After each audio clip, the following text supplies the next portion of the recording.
Emily. Today I'm here to bring you a recent reads video. I got 2 books to talk about, so let's just get right into it. The first book that I wanted to mention was Marilla of Green Gables by Sarah McCoy. And I actually have had this book for a long time. I got it as a advanced copy when it was first coming out from Library Thing, and that was way back in 2018. But when I got it, I won it on a Library Thing. When you apply for arts, you win it, and the publisher sends it to you. But the publisher didn't send me this for 6 months, so I never read it when it actually was coming out.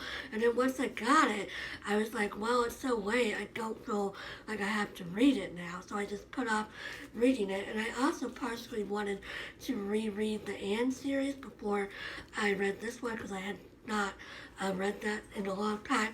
And so I finally finished the Anne series this summer. And then it also worked out because this was one of the options for the World Book Day contest. It was Janelle's, I believe. Is that right, Janelle? And so it was on BookTube's radar briefly for a hot minute, and I was like, I'm gonna check this out and read it because I already have the copy. So this is following, as you might guess, Marilla Cuthbert, who is Anne's guardian, or one of Anne's guardians, I should say, from Anne of Green Gables, and it's following her when she is 14, 15, 16 years old. And at the start of the book, her Aunt Izzy comes to visit from St. Catharines, which is a town close to the border of the United States by Niagara Falls. And she comes up to Avonlea because her sister, Marilla's mother, is getting ready to have another child. And so it's about Marilla's relationship with Aunt Izzy. It's about her relationship with John Blythe, which is something that's mentioned in the canon, if you may remember that. And it's just about life in Avonlea. It's also about her friendship with Rachel Lynn, who is not Rachel Lynn. She's got a different last name. Rachel White. And so it's about their friendship, and it's just about Marilla's life in Avonlea. And see, okay, I don't know if this is probably considered a spoiler, but Marilla's mother dies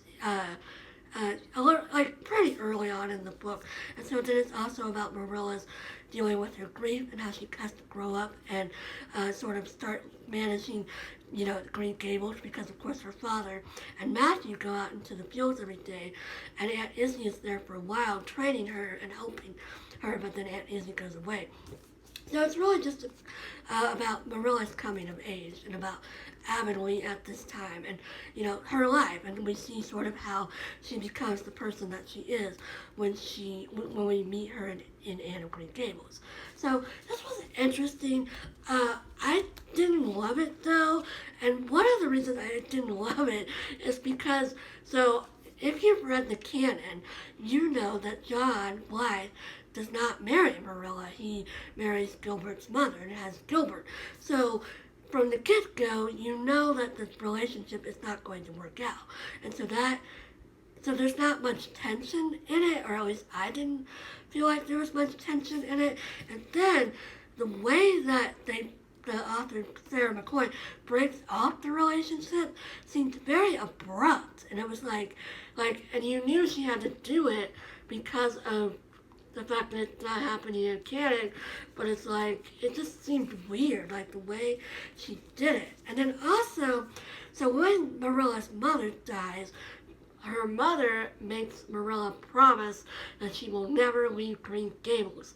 And I'm just that's a horrible thing to do when your kid is 14 years old. So that's part of the reason why she breaks it off with John Blythe. And it's I don't know. I didn't respect Marilla's mother after that. That is such a you should never force somebody to feel obligated to stick to a deathbed promise. That's ridiculous. They have a life outside of you. I don't know. It just really bothered me. I will say that one thing that is in this book that I was not expecting, that was very interesting, was Aunt Izzy is actually an abolitionist, and she helps on the Underground Railroad, getting people to Canada, because of course Canada slavery is illegal, but there's still certain political factions in Canada that will help the slave traders, so it's still not 100% safe, even when you get to Canada, which is something I've never really thought about before. I mean, in school we learn a lot about, the Civil War in America and slavery in that context, but I've never really heard anything about Canada.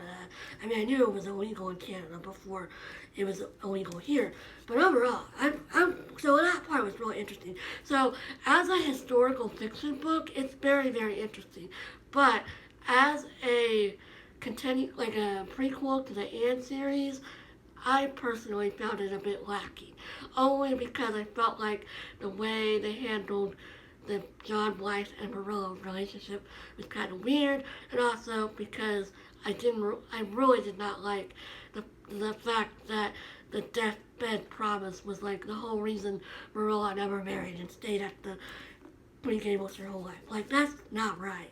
It's like, I felt like she didn't get much choice in it, and it's like, that's not fair. But anyway, I really enjoyed this. So anyway, my point was, Marilla starts helping with the abolitionist movement a little bit in the way she can help. So that was really, really interesting, and I really enjoyed this as a historical fiction novel. So I would recommend this if you're not like a super Anne fan.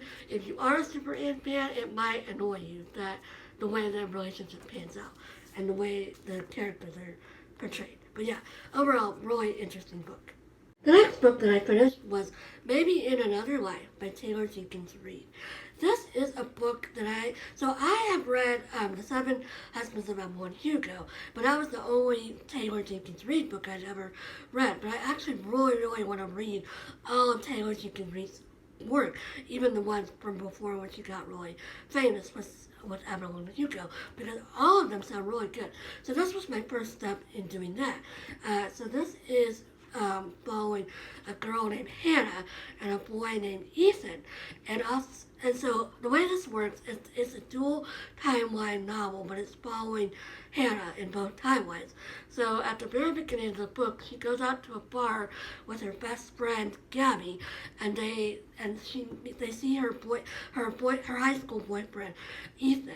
And in one of the timelines, she goes home with Ethan, and in one of the timelines, she goes home with Gabby, like to go stay at Gabby's house.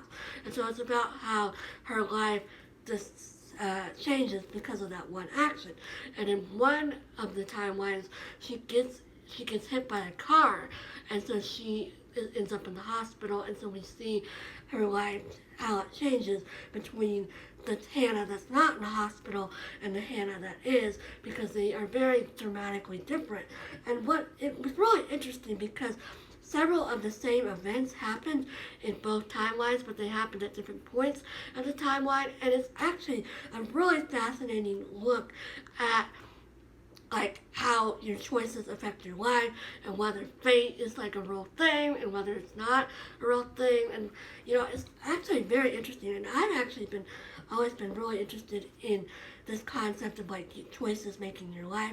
Like, I've never really believed in the concept of soulmates, because to me it's like, if you're like, I don't really believe you're meant to be with one person. I feel like it's based on your choices, because like, if you go to one college and meet somebody, what if you got to a different college? You probably wouldn't have met that person, or you probably would have met them at a way different point in your life. And like, I don't know. Well, anyway, the point is, I felt like this book was speaking out thoughts that I have thought for a long time, and I really, really enjoyed that. So basically, Hannah, before this book started, was sort of at a crisis, and she had come to LA because she wants to get her life back on track. And then, because these two different timelines are showing two different things, we see how her life differs, and we see how in both cases she gets her life on track, but she does it in different ways. And it's really, really interesting. And her friendship with Gabby is actually like, okay, so like, I would actually argue that Gabby, if she has to have a soulmate, Gabby is her soulmate. Not in a romantic sense, but in a best friend, I'm going to be there for you no matter what kind of sense. So yeah, I thought this was fabulous. I would definitely recommend it. Yeah, it's a rom-com, although I guess I don't actually know if it can be considered a com, because in one of the timelines she is in a car accident, But overall, I really enjoyed this. And see, I feel like I'm not giving you much of the plot, but I feel like it's better if you go in without knowing much of the plot. Like, even the thing about her being in the hospital might be a spoiler, but I feel like there's no way to talk about the book without telling you that, because it's kind of a big part of that one timeline. Anyway, I thought this was fabulous, and I would definitely recommend it. So that's all I've been reading lately. I hope everybody else has been reading some great books and that you're keeping safe and healthy. And I'll talk to you again soon. Bye!